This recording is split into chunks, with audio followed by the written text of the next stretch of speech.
มันจะตื้นหน่อยเห็นบ่บางคนออกมาบ่เข้าใจกฎระเบียบมาเขาจะอยากจะจับเข่ามันงำจังซี่เลย มันจะซิดเลยนะทุกคน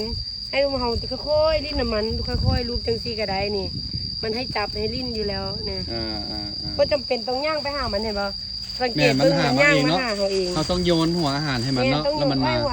แล้วมันก็มาเต็มมันบ่กรณีที่ว่ามันหุ้มแบบนี้มันบ่ทุกคนบางคนก็ยังยานอยู่เนาะเพราะว่าบางคนมาบ่เคยฮู้ได้ว่าสัตว์เนาะเป็นแบบใดมันจะหุ้มหิวอาหารเด้เขาก็ค่อยอ้อยจังซี่ให้มันออกห่างจากเฮาก่อน